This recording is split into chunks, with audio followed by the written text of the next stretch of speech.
Hello friends, आज हम लोग इस वीडियो में बात करेंगे कि रिसेंटली जो जीएसटी रेट्स में चेंजेस हुए हैं बहुत सारे प्रोडक्ट पे, उसका अलग अलग डीलर्स पे क्या फ़र्क पड़ा है और इसका इम्पैक्ट कार डीलर्स पे क्या पड़ा है। आज हम लोग कार डीलर्स के बारे में बात करते हैं। जैसा कि हम लोग जानते हैं कि small and medium size car पे जो पहले जीएसटी की रेट 28% थी और वो घटकर 18% होने वाली है, जिसका इम्प्लीकेशन 22 सितंबर 2025 से मार्केट में हो जाएगा।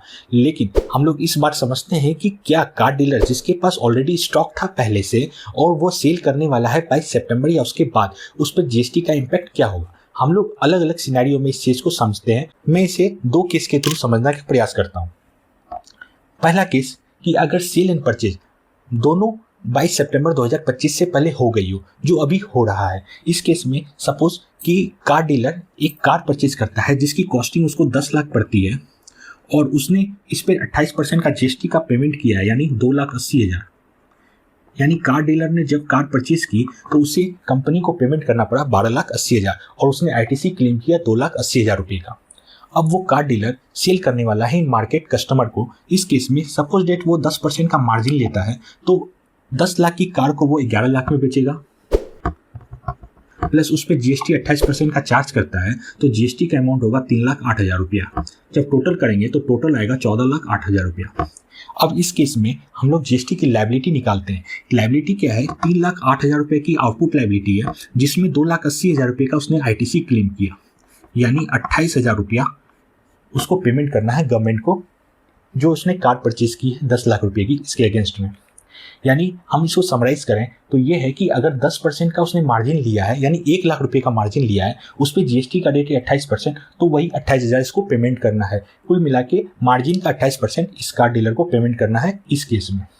अब हम लोग सेकेंड केस लेते हैं, जिसमें उसने कार तो परचेज की है बिफोर 22 सितंबर 2025, लेकिन उसकी सेल ऑन और आफ्टर 22 सितंबर 2025 है। तो उस केस में जीएसटी का इम्पैक्ट क्या होगा और कार डीलर अपनी बिलिंग किस हिसाब से करेगा।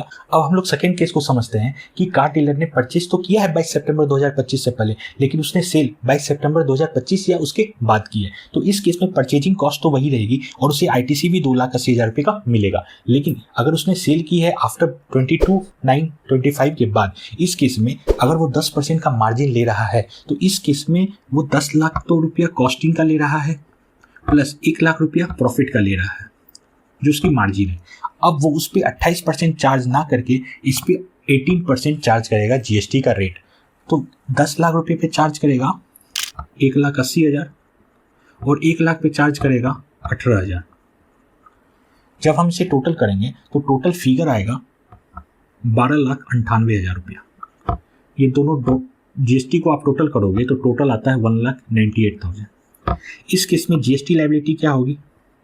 जीएसटी लायबिलिटी ये है कि उसकी लायबिलिटी 1,98,000 की होगी, जिसपे उसे 2,80,000 का इनपुट भी है, यानी 82,000 रुपया उसके आईटीसी का बैलेंस हो गया, जो रिफ्लेक्ट करेगा उसके इलेक्ट्रॉनिक क्रेडिट लेजर में।